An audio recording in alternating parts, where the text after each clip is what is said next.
Hello and welcome to Radiant Academy. मैं अमोल जेपे आप सभी का स्वागत करता हूं रेडिएंट एकेडमी के इस नए वीडियो में, जिसमें हम द हिंदू के एडिटोरियल पे बात करेंगे, वोकैबुलरी सीखेंगे और at the end we will solve some questions on grammar.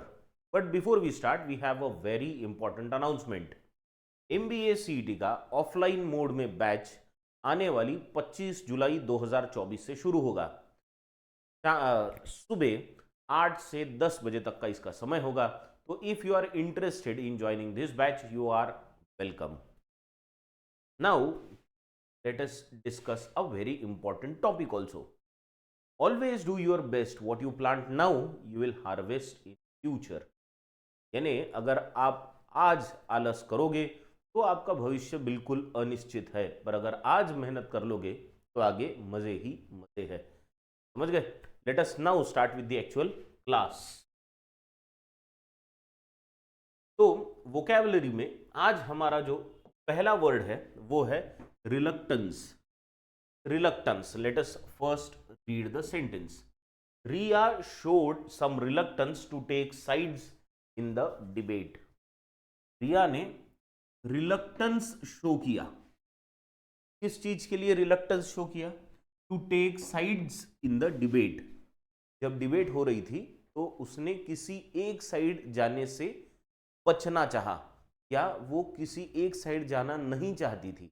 जब हम कुछ करना नहीं चाहते तो हम उसे कहते हैं कि हम रिलक्टेंट है।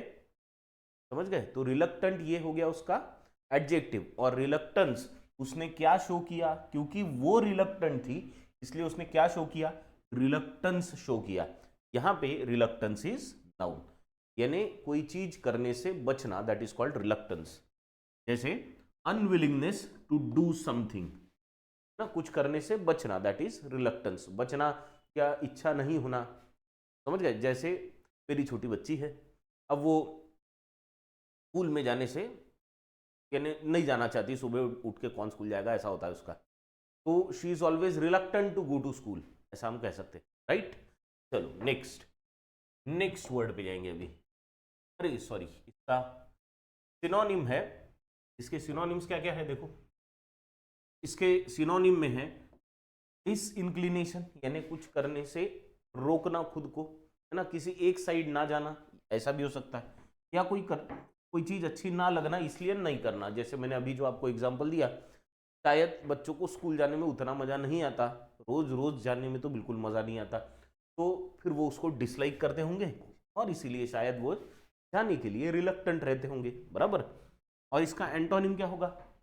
कुछ बहुत करने की इच्छा होना। रिलक्टेंट यानी नहीं करने की इच्छा होना, और उसका एंटोनिम कैसा होगा? बहुत कुछ करने की इच्छा होना। जैसे ईगरनेस, है ना, बहुत ईगर हूं कुछ करने के लिए। ईगर हूं मतलब बहुत उत्साहित हूं, करना ही है, इस फीलिंग को कहेंगे।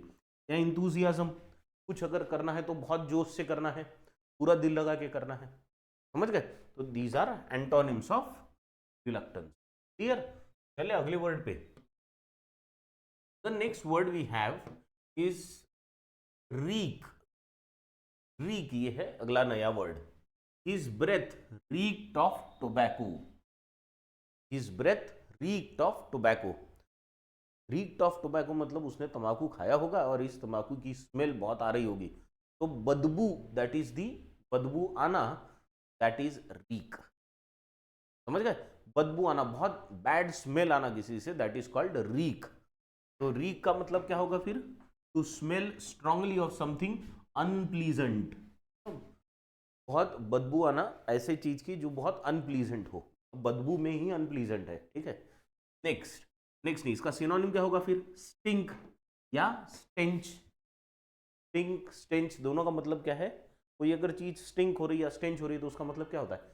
बदबू आना। ठीक, नेक्स्ट एंटोनिम क्या होगा इसका? फ्रेग्रेंस। फ्रेग्रेंस है ना, जो आप परफ्यूम लगाते हो उसमें क्या होता है? Fragrance. Sweetness, sweetness of smell, बहुत मधुर सी गंध आना, दैट इज कॉल्ड स्वीटनेस। तो रीक का अपोजिट होगा फ्रेग्रेंस या स्वीटनेस, और रीक का मतलब है बदबू, बराबर। क्लियर? चलो नेक्स्ट नेक्स्ट वर्ड पे जाएंगे। अब ये वर्ड क्या है? ऑड। ऑड ये वर्ड आप हमेशा यूज करते हो, थोड़ा सा डिफरेंटली यूज करते हो, लेकिन उसका जो बेस वर्ड है वो वही है, ऑड। देयर वॉज, ये एन नहीं चाहिए यहाँ पे, there was a brief odd silence before the audience decided it was safe to laugh. There was a चाहिए, हाँ एन नहीं चाहिए, there was a brief odd silence before the audience. Odd silence बोले तो ऐसा साइलेंस जिसमें ऑ हो, awesome है ना, आपका वर्ड कौन सा है हमेशा का, ऑसम है। ऑसम मतलब ऑ करके देखो तो ऑ से जो आपका साउंड आता है बस ये वही साउंड है, इसका the base word is awe, AWE, ठीक है। यहाँ पे साइलेंस ये नाउन है, इसलिए ऑड इज एडजेक्टिव, है ना, साइलेंस के बारे में बता रहा है। साइलेंस कैसा था जिस पे ऑ किया जा सके, दैट इज ऑड, बराबर है। सरप्राइज होना किसी चीज से, उसे हम कहेंगे ऑड, ठीक है। तो there was a brief odd silence, surprise वाली फीलिंग, ठीक है। ऑड मतलब filled with surprise and wonder. एक तो अचानक से कुछ तो भी अचंभित करने वाली चीज हो गई तो हम उसे कहेंगे ऑड है, बराबर है। या सॉरी, उसे हम कहेंगे ऑसम है। वो ऑसम भी कैसे बना है, AWESOME, है ना, तो ऑसम। तो जिससे अचंभित हो जाओ वो चीज ऑसम होती है ना। और अगर अचंभित हो गए तो उसे हम कहेंगे आई एम ऑड, ऐसा भी कह सकते हैं, बराबर। वहां पे वो एडजेक्टिव हो जाए। सिनोनिम क्या होगा, थंडरस्ट्रक यानी सरप्राइज, अमेज्ड अचंभित होना, शॉक्ड कोई चीज देख के शॉक रह जाना, है ना। तो all these words, amazed positive intonation वाला है, कनोटेशन वाला है, और शॉक्ड निगेटिव सेंस में हम यूज करते हैं, पर दोनों में सरप्राइज वाला एलिमेंट है, सरप्राइज तो है ही, समझ गए। चलो नेक्स्ट, एंटोनिम। एंटोनिम क्या होगा, अनरफल्ड, कुछ अचंभित लगने वाली चीज नहीं होना, बहुत कुछ नया देख लिया फिर भी हाँ चलो ठीक, ये क्या हो गया फिर, अनरफल्ड, है ना, अवेयर हर चीज के बारे में, या अनवरीड, ये हो गए इसके एंटोनिम्स। क्लियर, चलिए नेक्स्ट वर्ड पे। Next word we have is unscrupulous. अब अगर आपको याद होगा, कल का अगर क्लास आपने किया होगा तो उसमें अनस्क्रपलस ये वर्ड आया था, बराबर है। अनस्क्रपलस किसके बारे में यूज हुआ था कल की क्लास में, अनस्क्रपलस हमने यूज किया था जो ऑपरेटर्स है ना, ट्रैवल एजेंट्स या ट्रैवल ऑपरेटर्स जो होते हैं उनके बारे में। कुछ ट्रैवल ऑपरेटर्स आर अनस्क्रपलस, ऐसा हमने बोला था। चलो अब ये सेंटेंस पढ़ के इसका मीनिंग समझते। In his desire for power he has become completely unscrupulous. उसे जो कुर्सी हथियानी है या कुर्सी चाहिए किसी को, तो उसे पाने के लिए वो कंप्लीटली अनस्क्रपलस हो गया है। अनस्क्रपलस का मतलब होता है जिसमें ऑनेस्टी नहीं है, जो ऑनेस्ट नहीं है उसे हम या किसी को भी धोखा दे दे ऐसा व्यक्ति को कहेंगे हम अनस्क्रपलस, जिसमें ऑनेस्टी खत्म हो चुकी, ठीक है। तो अनस्क्रपलस ये एक एडजेक्टिव हो गया, है ना। यहां दिया ही है देखो, बीइंग डिसऑनेस्ट, क्रूएल और unfair in order to get what you want. Basically अगर एक वर्ड में इसको बताना चाहे तो dishonesty best describes unscrupulous, honesty से दूर जाना, दैट इज अनस्क्रपलस। तो इसके सिनोनिम क्या होंगे, डिसऑनेस्ट, इमोरल, है ना, इमोरल जिसमें मोरालिटी खत्म हो गई है, एथिक्स नहीं है, अनएथिकल ये भी कह सकते हैं हम उसको, करप्ट, जो व्यक्ति डिसऑनेस्ट है वही करप्ट होगा, बराबर। ऑनेस्ट व्यक्ति का करप्ट होने का सवाल ही नहीं उठता। एंटोनिम, प्रॉपर, प्रिंसिपल्ड, जिसमें एथिक्स है, जो प्रिंसिपल पे चलता है, ऑनेस्टी नहीं, ऑनेस्टी से दूर नहीं भागता, या मॉरल है, समझ गए, क्लियर। चले आगे, वर्ड ध्यान में आ गया, अनस्क्रपलस मतलब डिसऑनेस्ट। चलो next, next word we have is scrutiny. Scrutiny, ठीक है। The bank's activities have come under close scrutiny. Bank की एक्टिविटीज जो है वो कहाँ आ गई है, किस में आ गई है, स्क्रूटिनी के अंडर आ गई है। स्क्रूटिनी मतलब किसी चीज को बहुत बारीकी से चेक करना, बेसिकली उसमें कुछ तो भी गड़बड़ नजर आ रही है, उसमें कुछ प्रॉब्लम नजर आ रहा है ये एक्टिविटीज में, इसलिए उसको बारीकी से देखा जा रहा है।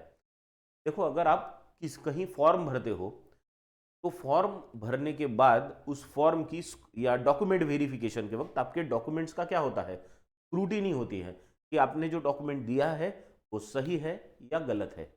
जैसे अभी आप एक केस के बारे में सुन रहे होंगे जहाँ पे MBBS की भी एडमिशन एक फेक डॉक्यूमेंट के बेसिस पे हुई थी, और इवन IAS वो लड़की बन गई, जबकि she was not in OBC EWS।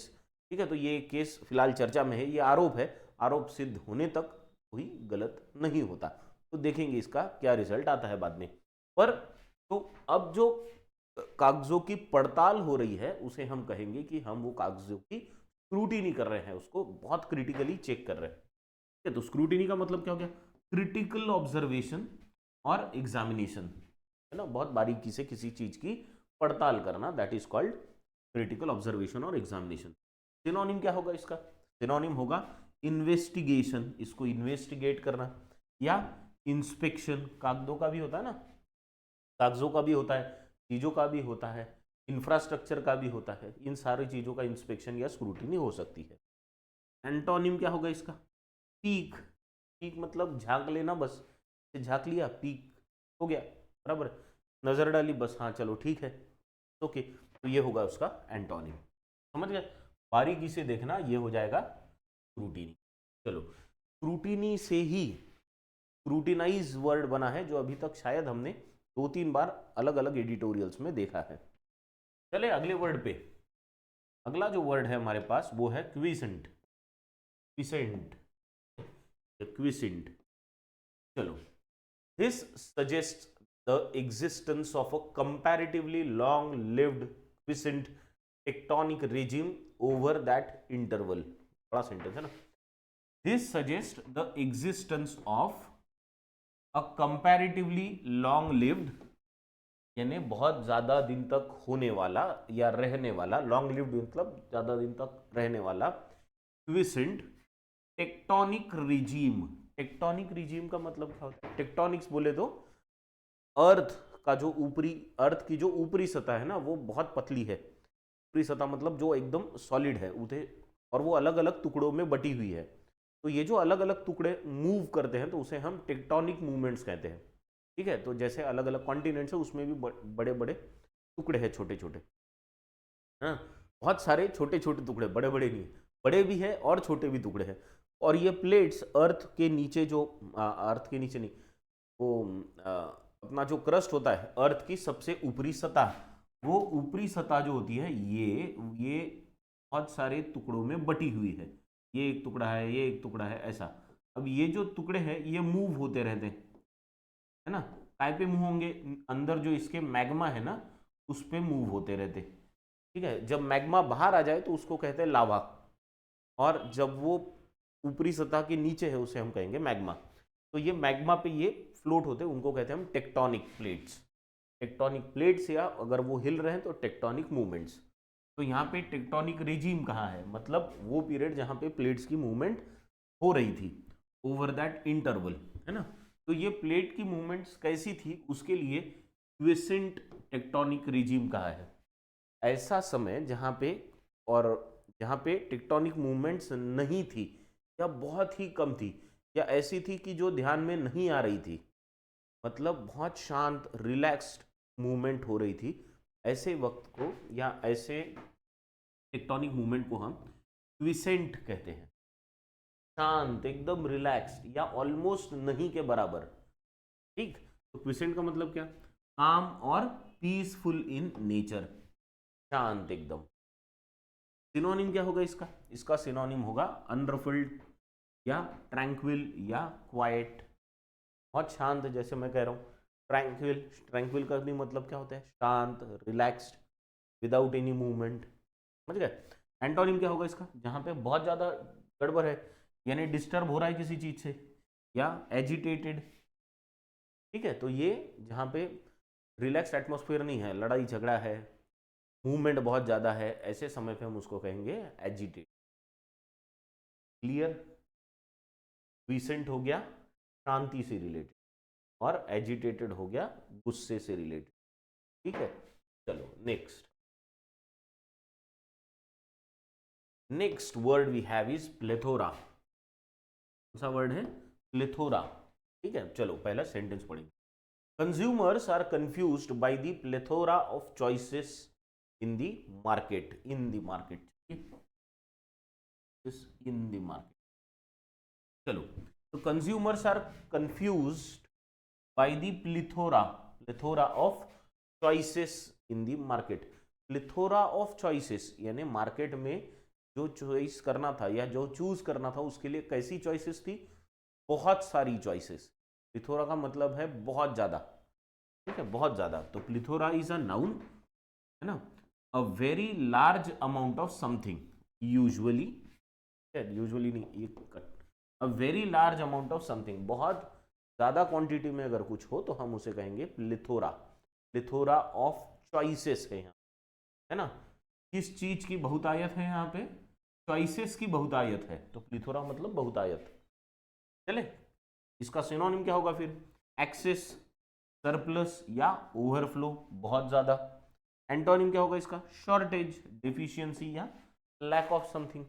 Plethora of choices, lack of choices, opposite. ठीक, चलो नेक्स्ट।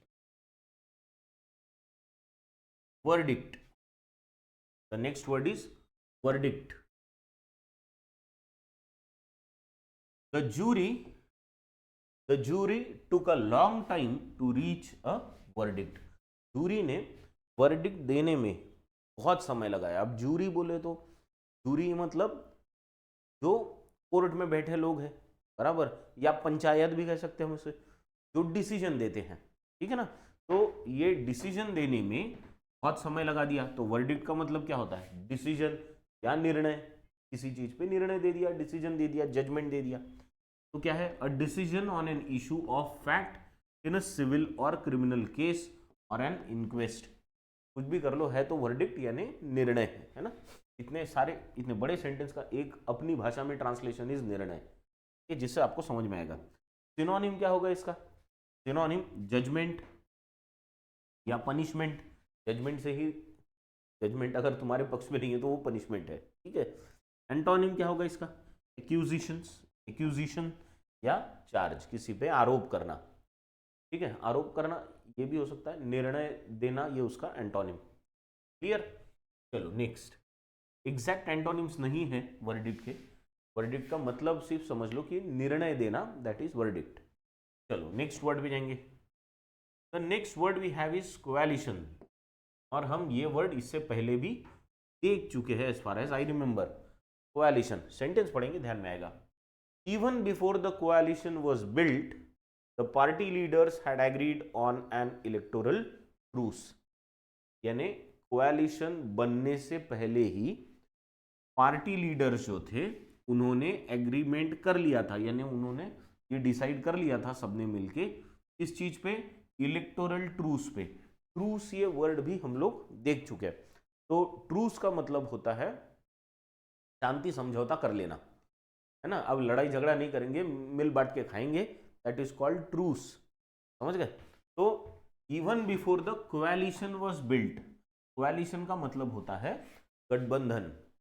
जब किसी एक पार्टी को बहुमत नहीं मिलता तो पार्टियां अब एक साथ आके काम करना चाहती है, देश चलाना चाहती है, सरकार चलाना चाहती है। तो जब कोई पार्टी यानी कोई पार्टियां साथ में आ जाए तो हम उसे कहेंगे कोएलिशन या गठबंधन। समझ गए? तो कोएलिशन क्या होता है? N alliance of groups working together for mutual benefit. इसमें सबका फायदा है, देश भी चलेगा, सरकार भी चलेगी, और सब मिल बांट के काम करेंगे भी, जो और खाना वाना कुछ होगा तो मिल बांट के सब खाएंगे भी। तो दैट इज कॉल्ड कोएलिशन। समझ गए? सिनोनिम अलायंस, एसोसिएशन और यूनियन। ठीक है। नेक्स्ट एंटोनिम क्या हो सकता है? डिसयूनियन, डिवीजन या सेपरेशन। समझ गए? तो डिसयूनियन मतलब दूर जाना, डिवीजन मतलब दूर जाना, सेपरेशन मतलब दूर जाना, सबने साथ में आना मतलब कोएलिशन हो गया। क्लियर? चलो next. Next next word is the country is operated under is operated the country is operated under a monarchy. the next word is monarchy. Monarchy मतलब एक मोनार्क के अंदर, मतलब एक तो एक किंग के अंदर या क्वीन के अंडर अगर कोई देश चल रहा है, सरकार चल रही है, तो उसे हम कहेंगे मोनार्की। सरकार चलाने के अलग अलग मेथड्स है या अलग अलग नाम आपने सुने होंगे। मोनार्की आपने सुना होगा, है ना, कि इस कंट्री में मोनार्की है। मोनार्की का मतलब क्या होता है कि राजा या रानी के अंदर, राजा या रानी के अंदर अगर वो चल रहा है तो वो क्या होगा, मोनार्की हो गई। एक और वर्ड है जैसे जिसे हम कहेंगे डिक्टेटरशिप। डिक्टेटरशिप, अभी देखो मोनार्की और डिक्टेटरशिप सेम है या गलत है, ऐसा बहुत बार स्टूडेंट्स पूछते हैं। तो मोनार्की मतलब दोनों केस में एक हाथ में सत्ता है, एक ही हाथ में सत्ता का केंद्र कोई एक व्यक्ति है, तो वो मोनार्की में भी है और डिक्टेटरशिप में भी है। लेकिन मोनार्की में किंग और क्वीन होती है, क्वीन के हाथ में सारी सत्ता है, देश की चाबी, सत्ता की चाबी इनके हाथ में। डिक्टेटरशिप में कोई व्यक्ति के हाथ में तो सत्ता है, एक ही हाथ में सत्ता है, पर वो राजा या रानी नहीं है। कोई सामान्य व्यक्ति के हाथ में भी अगर पूरे देश का कंट्रोल आ गया तो हम उसको डिक्टेटरशिप कहेंगे, ठीक है। पर पीढ़ियों से चलते आ रहे या किसी की में राजा रानी की, वो राजा या रानी की अगर कंसेप्ट है तो उसे हम मोनार्की कहेंगे, समझ गए। और एक वर्ड है मोनार्की से related, that is anarchy. Anarchy मतलब जहां पे कोई सिस्टम ही नहीं है, कोई व्यवस्था ही नहीं है, जिसके हाथ में सत्ता है उसके हाथ में एक्चुअल कंट्रोल नहीं है, तो सब अपने अपने हिसाब से काम कर रहे हैं, उसे कहेंगे हम एनार्की, ठीक है। तो ये राजा चला रहा है, ये कोई एक व्यक्ति है जो राजा या रानी नहीं है, यहाँ राजा या रानी कोई एक चला रहा है, यहाँ पे ऐसा व्यक्ति चला रहा है जो राजा या रानी नहीं है, और जहां कोई कुछ नहीं चला पा रहा, that is anarchy. Clear. Synonym क्या होंगे इसके, सॉरी मोनार्की का मीनिंग, द ऑथोरिटी और एबिलिटी टू कंट्रोल और कमांड अदर्स, ठीक है। किसी पे कोई एक व्यक्ति है जिसके हाथ में सत्ता है और वो इधर राजा या रानी है, दैट इज मोनार्की। सिनोनिम क्या होगा इसका, कंट्रोल, पावर या कमांड करना। एंटोनिम इनकैपेसिटी, है ना, जब तुम्हारे राजा के हाथ में या तुम्हारा राजा या रानी अगर वो इनकेपेबल है, उनकी कैपेसिटी नहीं है, ऐसे केस में वहां पे एनार्की आ सकती है, समझ गए, या वीकनेस भी उसका एंटोनिम होगा। चलिए, clear word, monarchy, dictatorship, anarchy, 3 words आ गए इसमें। चलो, अब we have an article from the Hindu, go through it and then we'll solve it together, ठीक।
ठीक, चलो shall we read it together now?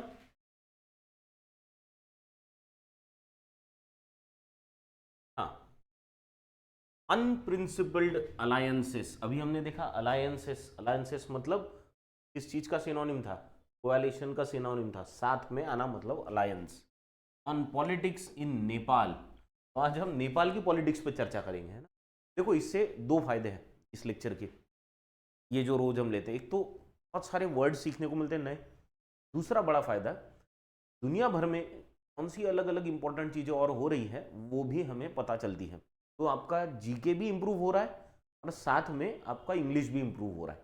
ठीक, चलो, the adage that there are no permanent enemies and no permanent friends, only permanent interests in politics would explain many a twist in shifting political alliances across the democratic world।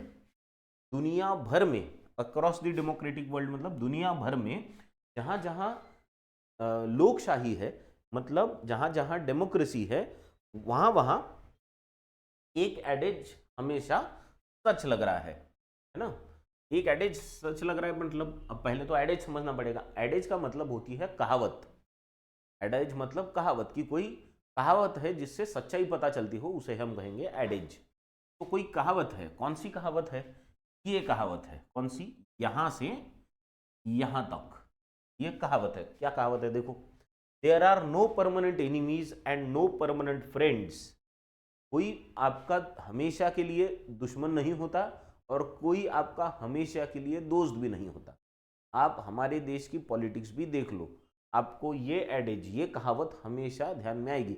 आज जिसे गाली दे रहे कल उसी के साथ सरकार में होंगे, आज जिसके साथ सरकार में है उसी को कल गाली देंगे। समझ गए, सरकार में होना या साथ होना, आज जिसके साथ है कल उसको गाली देंगे, या आज जिसको गाली दे रहे कल उसके साथ बैठेंगे।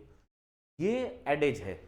तो ये कोई परमानेंट फ्रेंडशिप भी नहीं है और परमानेंट दुश्मनी भी नहीं है किसी से, सिर्फ क्या है, ओनली परमानेंट इंटरेस्ट, सिर्फ परमानेंट इंटरेस्ट है। भाई तुम्हारे हित में क्या है और मेरे हित में क्या है, हमारे दोनों के हित अगर एक है तो let's work together for now, कल देखेंगे क्या करना है। दिस इज दी एडेज, ये कहावत है, समझ गए। कुड वेल एक्सप्लेन, और ये कहावत से ही हमको पता चलेगा, दिखता है कि बहुत सारी ये जो ट्विस्ट हो रही है, शिफ्टिंग पॉलिटिकल अलायंस, जैसे हमारे स्टेट महाराष्ट्र में भी एक पॉलिटिकल अलायंस में जो ये शिफ्टिंग हो रही है, आज किसी एक पार्टी के साथ है कल किसी एक पार्टी के साथ है, तो ये कहावत से हमें पता चलता है। ठीक है, but it would only be an understatement in Nepali politics, Nepal के पॉलिटिक्स में तो ये स्टेटमेंट भी एक अंडरस्टेटमेंट है, मतलब जितना इसका मीनिंग है उससे बहुत ज्यादा वहां पे हो रहा है, उससे भी ज्यादा। तो क्या हो रहा है, where the art of coalition यानी गठबंधन, where the art of coalition making has for long been a farce, coalition बनाना और सरकार चलाना ये बहुत लंबे समय से एक फार्स बना हुआ है। फार्स बना होना मतलब बस दिखावा करना किसी चीज का, एक्चुअल किसी के दिल नहीं मिल रहे वहां पे, एग्रीमेंट नहीं है किसी में, बस अभी के लिए काम चला रहे वो, यानी सब झूठ है। ठीक है, सिर्फ दिखावा हो रहा है कि हम कोएलिशन बना रहे। ऑन सैटरडे, अभी क्या हुआ देखेंगे, on Saturday incumbent Nepal prime minister पुष्प कमल दहल of the Communist Party of Nepal Maoist Center predictably lost a trust vote। शनिवार को क्या हुआ, नेपाल के जो इनकम्बेंट प्राइम मिनिस्टर थे, इनकम्बेंट का मतलब होता है जो अभी सत्ता में है, उसे कहेंगे हम इनकम्बेंट। ठीक है, सत्ता में है या जो अभी किसी पोजीशन पे है उसे हम कहेंगे इनकम्बेंट। तो शनिवार तक कौन प्राइम मिनिस्टर था, पुष्प कमल दहल। तो पुष्प कमल दहल ये कौन सी पार्टी से है, communist party of Nepal Maoist centre. वहां पे कम्युनिस्ट पार्टी ऑफ नेपाल के नाम से दो पार्टियां हैं, पर एक का नाम है माओइस्ट सेंटर, दूसरे का अगर आर्टिकल में होगा तो देखेंगे अपन। ठीक है, तो जो वहां के जो प्राइम मिनिस्टर हैं पुष्प कमल दहल, क्या हुआ उनका, ये इस पार्टी के थे, कम्युनिस्ट पार्टी ऑफ नेपाल की, प्रेडिक्टेबली लॉस्ट, यानी इसका प्रेडिक्शन भी था ही, कि ये हारने वाले हैं, यानी लोगों को सबको ये पता था। तो lost a trust vote after only 63 of the 275 member house of representatives backed him. वहां की जो संसद है, वहां की नेपाल की, तो वहां की संसद में 275 की स्ट्रेंथ है। There are 275 members and out of these 275 members only 63 members supported him. तो बाकी सबने इनके अपोजिशन में वोट किया, और अपोजिशन में इतने लोगों ने वोट करने की वजह से क्या हो गया, उनकी सरकार गिर गई। तो रिप्रेजेंटेटिव्स बैक्ड हिम, कितने, 63। While 195 law makers, law makers मतलब सांसद, जो संसद में है वो सारे सांसद जिनको लोगों ने चुन के भेजा है, इलेक्शन में जो जीत के आए वो हो गए लॉ मेकर्स। क्योंकि ये लॉ मेकर्स क्योंकि यही लोग तो है जो हमारे नियम कायदे बनाते हैं, ठीक है, और उनका संरक्षण करने का काम फिर कोर्ट करता है, ठीक। तो law makers voted against the motion of confidence. किसी सरकार पे अगर विश्वास ना हो तो मोशन ऑफ नो कॉन्फिडेंस लाया जाता है, या नो कॉन्फिडेंस मोशन लाया जाता है, मतलब अविश्वास प्रस्ताव, ठीक है। अगर सरकार पे अविश्वास है तो ज्यादा से ज्यादा लोग सरकार के अगेंस्ट वोट करते हैं, जैसे इस केस में हुआ। 194 लॉ मेकर्स ने सरकार के अगेंस्ट में वोट किया। The loss was a foregone conclusion. Foregone conclusion मतलब जो प्रेडिक्टेबल था, लोगों को पता ही था कि ये ऐसा ही कुछ होने वाला है। After the communist party of Nepal unified Marxist Leninist, ये दूसरी कम्युनिस्ट पार्टी ऑफ नेपाल है। तो पहली कम्युनिस्ट पार्टी ऑफ नेपाल का नाम क्या है, माओइस्ट सेंटर, ठीक है, और कम्युनिस्ट पार्टी ऑफ नेपाल दूसरी जो उसका नाम है यूनिफाइड मार्क्सिस्ट लेनिनिस्ट। तो हम इसको यू एम और एल ऐसे कहेंगे, ठीक है ना। Communist party of Nepal Maoist centre या communist party of Nepal unified Marxist Leninist, led by Khadga Prasad Oli. का नाम क्या है, खड़गा प्रसाद ओली। इनका एक्चुअली पॉपुलर नाम जो है वो है के पी शर्मा ओली।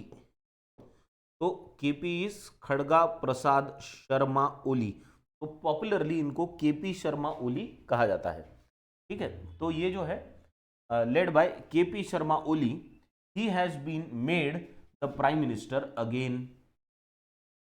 ये पहले भी प्रधानमंत्री वहां के रह चुके हैं, अब इनको फिर से, ये केपी शर्मा ओली, इनको फिर से क्या बनाया गया, पीएम बना दिया गया। इनके पहले कौन था फिर, पुष्पक कमल दहल थे, जो अभी इलेक्शन में हार चुके, इलेक्शन में नहीं, नो कॉन्फिडेंस मोशन में हार चुके हैं वो, ठीक। नेक्स्ट, विड्रू, कौन विड्रू, ये KP Sharma Oli withdrew support from the CPN MC led government.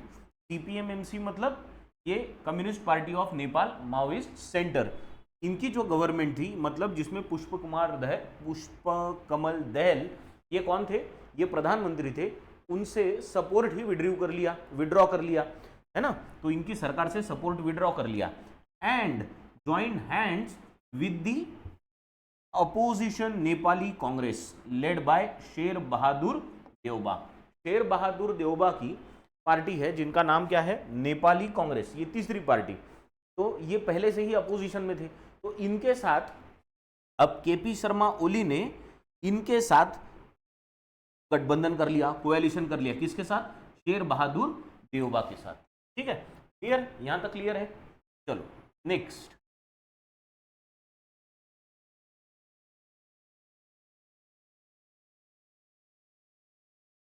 Mister Dahal had managed to hold his post for close to 2 years and after surviving 3 trust votes। देखो पुष्प कमल दहल जो है, इनको प्रचंड कहते हैं ना, इनका नाम है प्रचंड। तो ये प्रचंड जो है पुष्प कमल दहल, उन्होंने पहले ही 2 साल तक अपनी सरकार संभाले रखी, मतलब अपनी कुर्सी संभाले रखी, है ना, और उसमें भी इन पे 3 ट्रस्ट वोट्स आ गए। 3 ट्रस्ट वोट्स इनको भी इन्होंने मैनेज कर लिया। ट्रस्ट वोट बोले तो नो कॉन्फिडेंस मोशन, जो अभी जिसकी हम बात कर रहे थे, नो कॉन्फिडेंस मोशन में ये हार गए अभी, और अब प्राइम मिनिस्टर कौन बना, केपी शर्मा। केपी शर्मा ओली अभी प्राइम मिनिस्टर बने। तो ऐसे ही पहले भी 3 बार ट्रस्ट वोट हो चुके, तब केपी शर्मा ओली ने इनका साथ दिया था। पर जैसे ही अभी ये चौथी बार आया तो उस समय पे केपी शर्मा ओली ने इनसे सपोर्ट विड्रॉ कर लिया। और किसको सपोर्ट किया? अभी किसका सपोर्ट लिया? अब सपोर्ट लिया उन्होंने नेपाली कांग्रेस का, जिनका सपोर्ट लेके अब वो खुद प्रधानमंत्री बन गए। Clear? All necessitated by his decision to change partners. इनका ही जो खेल था कि अपने पार्टनर्स, कभी इनके साथ गठबंधन कर लो, कभी उनके साथ गठबंधन कर लो, ये इसकी वजह से ही वो टिक नहीं पाए अभी चौथी इसमें। ठीक है, पहले 3 इसमें तो 2 साल तक वो टिक गए, 2 साल तक टिके रहे, पर जैसे ही अभी ये चौथा बार आया वहां पे हार गए। क्लियर? यहां तक क्लियर है? चलो नेक्स्ट,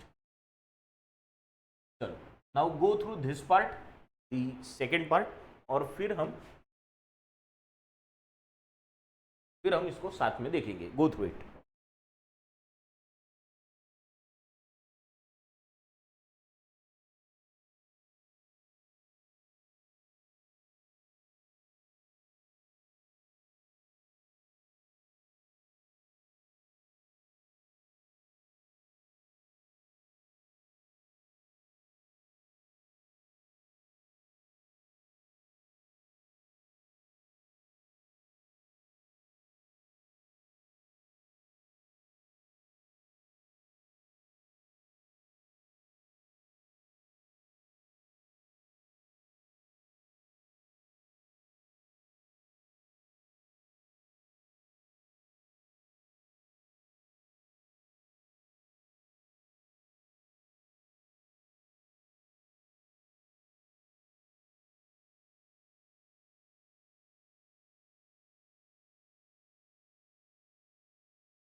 ठीक, डन। चलो,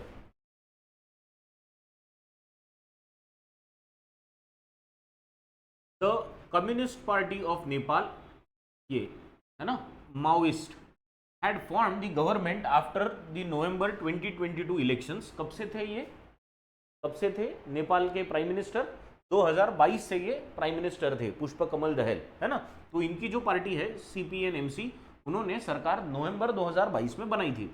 despite finishing a distant third मतलब तीसरे नंबर पे तो आए वो भी बड़ा डिफरेंस था, यानी सेकंड और थर्ड में तो बहुत डिफरेंस था, तो इनके पास बहुत कम सीटें थी।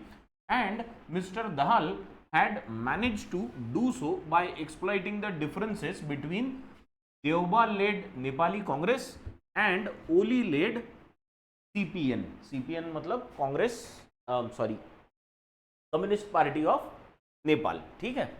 These two parties won 89 and 78 seats respectively in 2022 and have now formed a coalition government with the arrangement that Mr. Oli and Mr. Devba will share the post of Prime Minister each for half of the remaining term.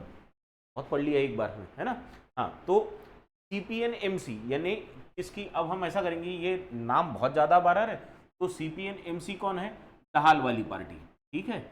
और दूसरी CPN-UML किसकी है? बोलो, ये party किसकी है? KP Sharma ओली की, ठीक है, जो अभी पीएम बने हैं। और नेपाली कांग्रेस किसकी है? देवबा लेड, तो ये देवबा लेड नेपाली कांग्रेस है, ठीक। तो ये जो दहाल की पार्टी थी, इन्होंने क्या किया था, ये देवबा की पार्टी और ओली की पार्टी, इनमें डिफरेंसेस थे, है ना, इनमें डिफरेंसेस थे, मतलब मतभेद थे, और इसी का फायदा इन्होंने उठाया, यानी दोनों के झगड़े में तीसरे का फायदा हो गया, ठीक है। और ये खुद सबसे कम सीट लेने के बाद प्रधानमंत्री हो गए। इन तीनों में सबसे कम सीट इनके पास थी और फिर भी ये प्रधानमंत्री हो गए, क्योंकि इन्होंने, केपी ओली ने दहाल का सपोर्ट किया था, ठीक है। तो ये जो दो पार्टीज थी, कौन सी? नेपाली कांग्रेस और केपी शर्मा ओली की सीपीएन, इन्होंने 89 और 78 सीट्स जीती थी 2022 में, and have now formed a coalition.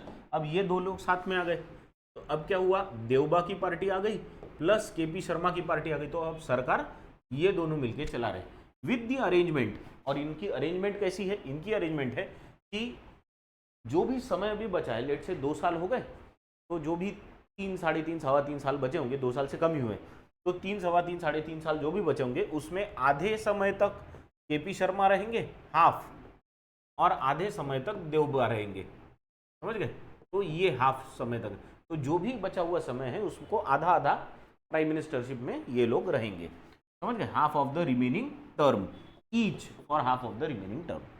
Ever since Nepal transition from an absolute monarchy to a constitutional one in 1990, मतलब क्या, जब से नेपाल का ट्रांजिशन हुआ है, मतलब ये चेंज हुआ है, किस से किस में चेंज हुआ है?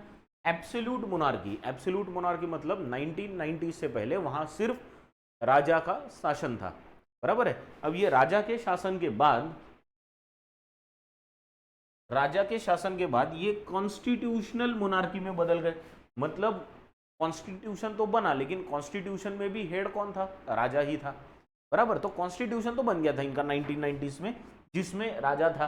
बाद में क्या हुआ? And then to a full fledged republic in 2008, और फिर इंडिया जैसा रिपब्लिक है कि जिसमें कॉन्स्टिट्यूशन ही मेन है और उसी के हिसाब से सब चलता है। ये कंप्लीट या फुल फ्लेज्ड रिपब्लिक कब बना? ये 2008 में बना, ठीक है। Its democratic quality has been marked by instability and constant changes. इनकी जो डेमोक्रेटिक क्वालिटी है, मतलब पॉलिसीज है, पॉलिटिक्स है वहाँ का, ये हमेशा किस बात से प्रभावित रहा? वहाँ पे हमेशा से इंस्टेबिलिटी और कांस्टेंट चेंजेस रहे हैं, ठीक है। जैसे हमारे यहाँ 2014 में नरेंद्र मोदी ये प्राइम मिनिस्टर बने और वो अभी तक प्राइम मिनिस्टर है, तो देयर इज़ अ कंटिन्यूटी। कभी कभी बहुत बार ऐसा होता है कि कुछ ही दिन बाद प्राइम मिनिस्टर बदल गए, लोग बदल रहे, अगर ये होता है तो सिस्टम ग्रो नहीं कर पाती, उसमें स्टेबिलिटी नहीं होती फिर। और यही हम कहाँ देख रहे हैं? अभी नेपाल में देख रहे हैं, ठीक है। In power changes, constant changes in power, कभी सकता है इसके हाथ में है, कभी सकता है इसके हाथ में है, ऐसे ही चल रहा है। लीडिंग टू पुअर गवर्नेंस, क्या होता है इससे? गवर्नेंस पुअर हो जाता है, एकदम बेकार हो जाता है। Despite the institution of constitutional reforms related to federalism and guaranteed representation for marginalized forces following a civil war and the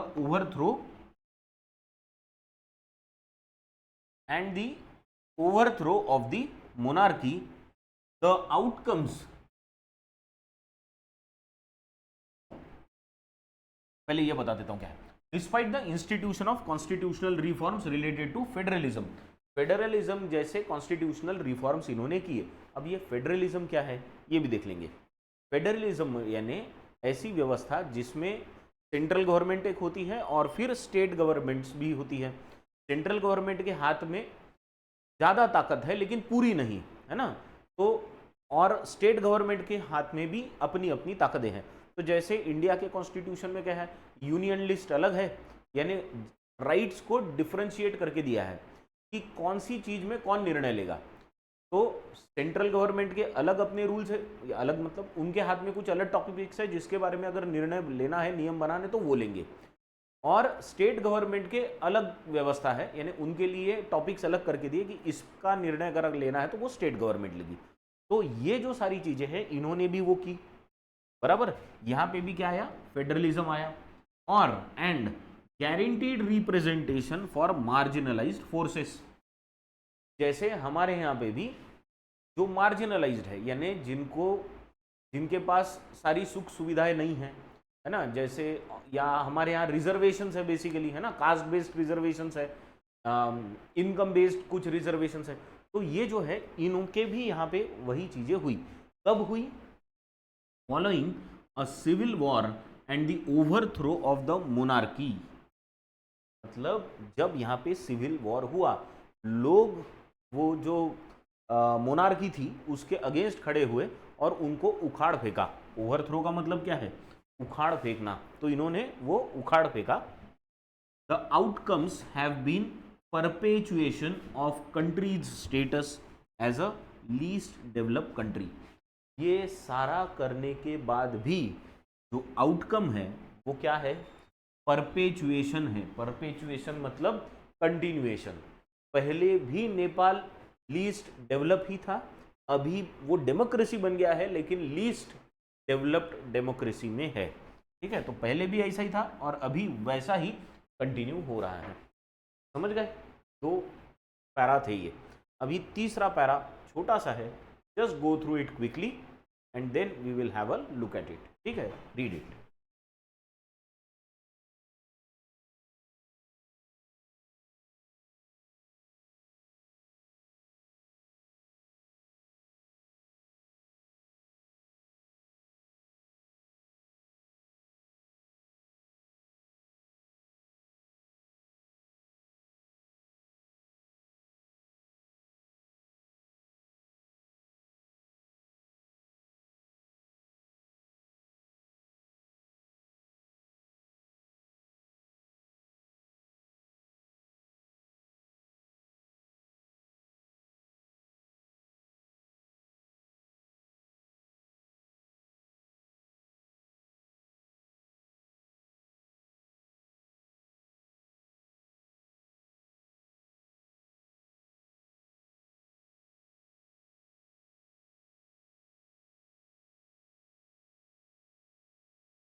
ठीक, डन, क्लियर।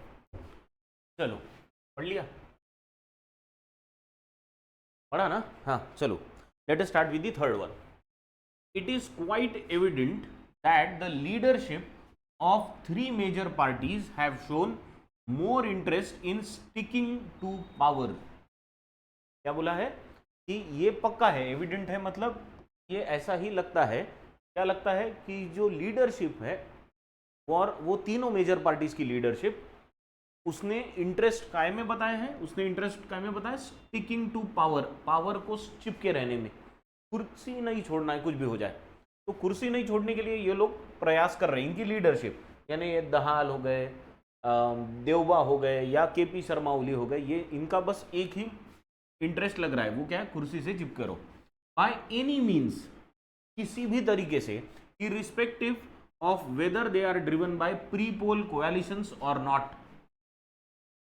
यानी इसमें ये भी नहीं देखते वो कि हमने प्री पोल अलायंस किया था या नहीं किया था, जैसे भी हो, जैसे भी कुर्सी मिले हथिया लो, बराबर।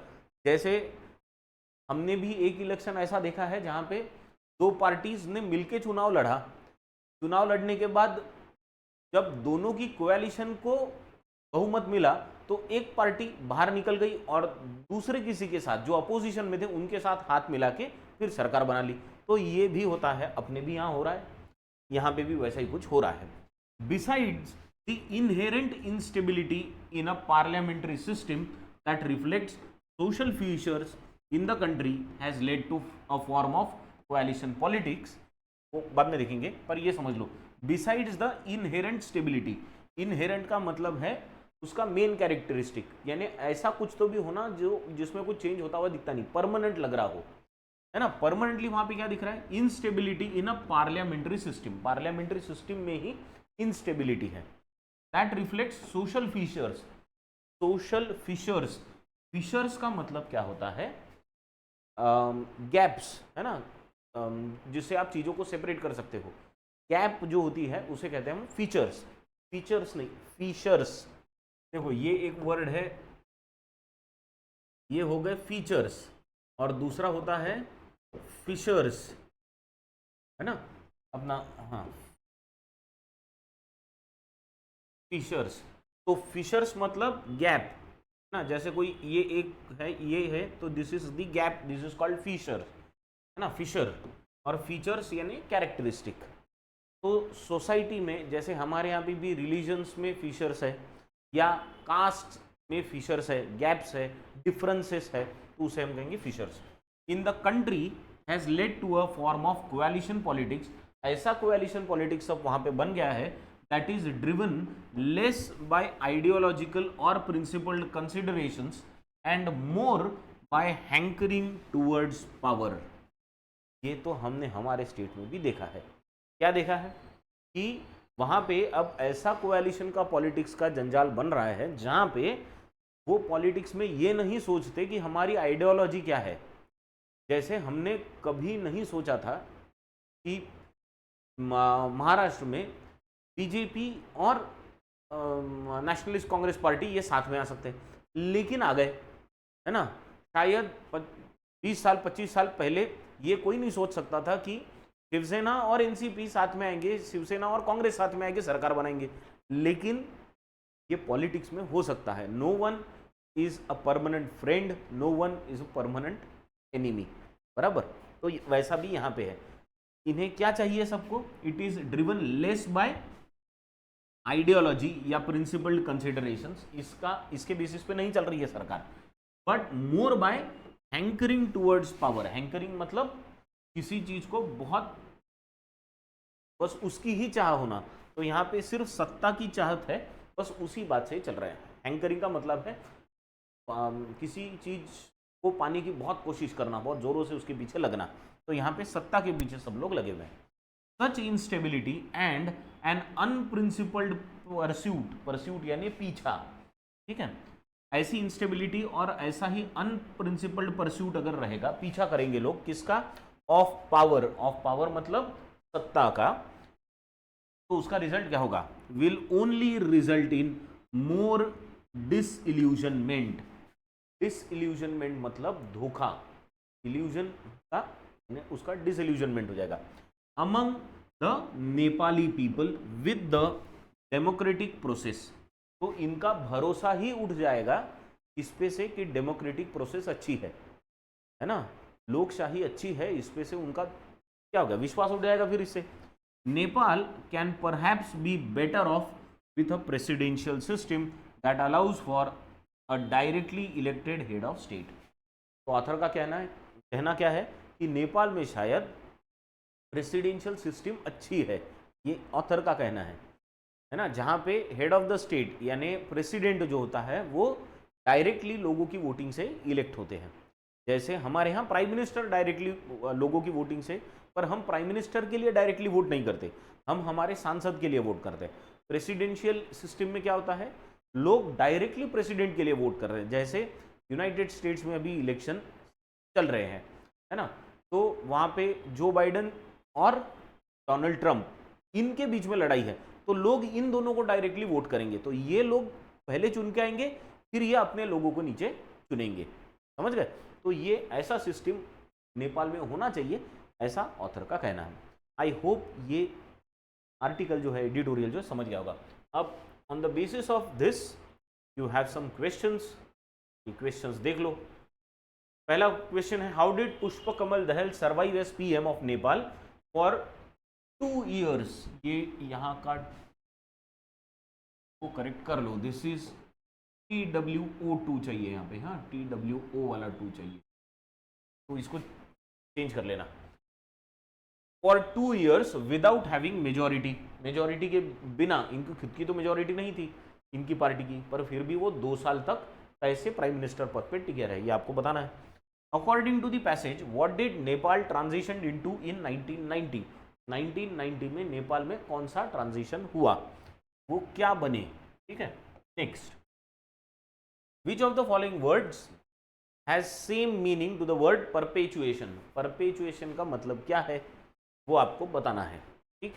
नेक्स्ट जो क्वेश्चन है वो है, which of the following options has same meaning as the phrase in the bold in the sentence given below, है ना, इनमें से कौन से ऑप्शंस का मीनिंग, फ्रेज का मीनिंग सेम है ऑप्शंस के साथ, और फ्रेज कौन सी आपकी, बी बेटर ऑफ, ठीक है। Next, who has been elected as the PM of Nepal now. अभी नेपाल के किस व्यक्ति को प्रधानमंत्री बनाया गया है, ठीक है। आई होप ये क्वेश्चंस भी इजी है। कमेंट बॉक्स में आप आंसर देना है, मैं आपको वहां पे रिप्लाई करूंगा। Next, let us now try and to solve these error detection questions। पहले आप पढ़ लो पहला सेंटेंस, फिर हम इसको पढ़ेंगे।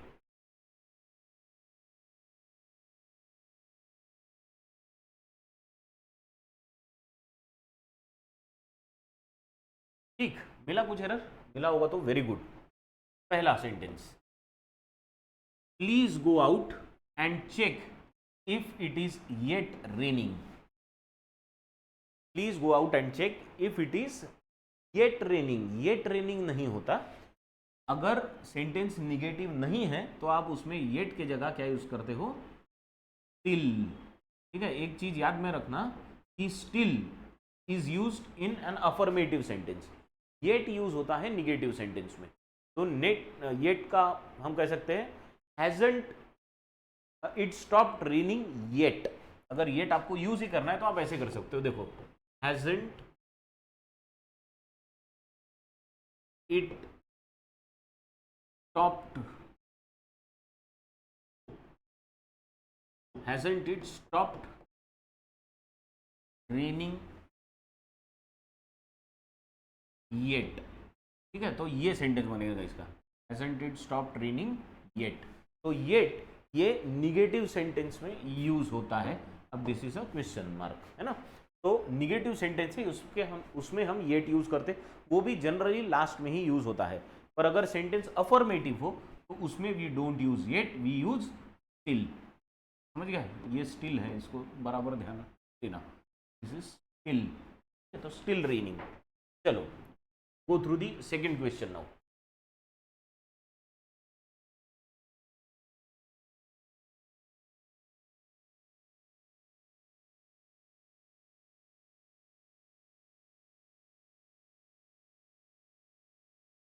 मिला कुछ? देखिए, a recent government report highlight, highlight कैसे होगा? हाईलाइट हो सकता है क्या? नहीं, क्योंकि हम बात किसकी कर रहे हैं? अ रीसेंट गवर्नमेंट रिपोर्ट की बात कर रहे हैं। रिपोर्ट इज सिंगुलर, तो यहाँ पे एस नहीं लगा, मतलब इधर लगना चाहिए वर्ब को। ये वर्ब हो गया, ये हो गया तुम्हारा सब्जेक्ट, ये हो गया तुम्हारा वर्ब। तो ये वर्ब है, ये सब्जेक्ट है। अगर ये सिंगुलर है तो यहाँ पे एस लगा हुआ वर्ब चाहिए, मतलब रिपोर्ट है तो हाइलाइट्स चाहिए। क्या चाहिए यहाँ पे? हाइलाइट्स। क्लियर? बाकी बहुत आगे पढ़ने की जरूरत भी नहीं, फिर एकदम सिंपल। नेक्स्ट चलो, तीसरा, their house aren't very big. बहुत ज़्यादा फिर से पढ़ने की ज़रूरत नहीं, मैंने बहुत जल्दी पढ़ लिया, आई थिंक आपको पढ़ने को समय नहीं दिया। देयर हाउस, हाउस को हम आरंट बोल सकते हैं क्या? एक ही हाउस है ना, तो क्या होगा? इजंट, इतना ही रहेगा सिर्फ, right? Isn't, their house isn't very big but their garden is. Next fourth, आप पढ़ लो पहले, फोर्थ पढ़ो।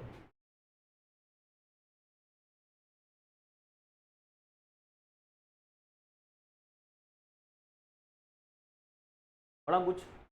कहाँ गलत है बोलो? ये फोर्थ वाला, is she go to visit her parents in the evening. अभी देखो यहां दिया है इज, इज का मतलब, इज ये क्या है पता है क्या? It is a form of to be. आपने टू बी के वर्ब सुने होंगे, टू बी वर्ब्स सुने ना? तो ये टू बी के वर्ब्स कौन से होते हैं? Which are forms of to be? तो ये है am, is, are, was, were और बी, बीइंग एंड बीन। ये 8 ही सिर्फ फॉर्म्स ऑफ टू बी है। These 8 are only the forms of to be that we have.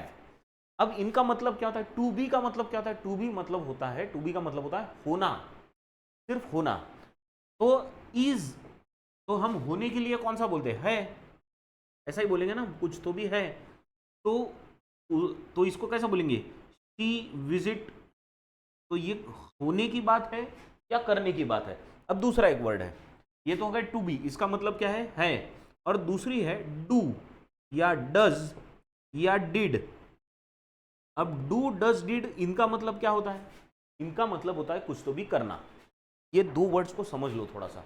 ये टू बी के जो वर्ड है ना, उसका मतलब है होना, और डू डज डिड इनका मतलब है कुछ तो भी करना।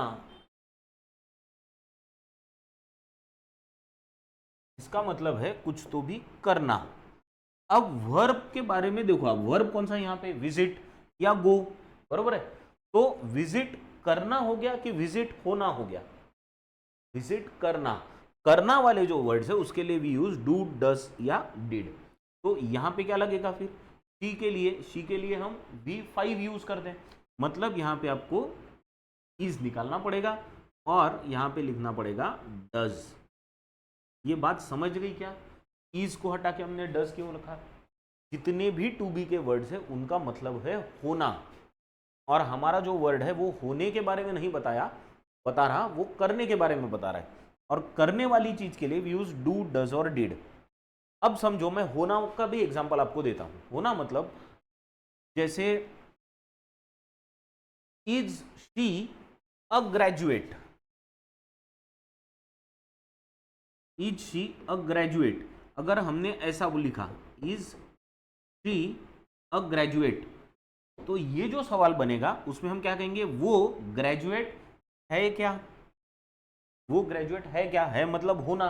तो यहां पे इज बराबर हो गया, ये इज सेंटेंस में बराबर है, लेकिन जहां हम करने की बात कर रहे हैं वहां पे डू डज डिड होता है। तो ये चीज को ध्यान में रखो। व्हेन द वर्ब शोज करना, use do does did. When the verb shows होना, यूज टू बी वाले वर्ब्स। क्लियर? चलो next, our most memorable meeting with, अच्छा आप पढ़ लो पहले, चलो।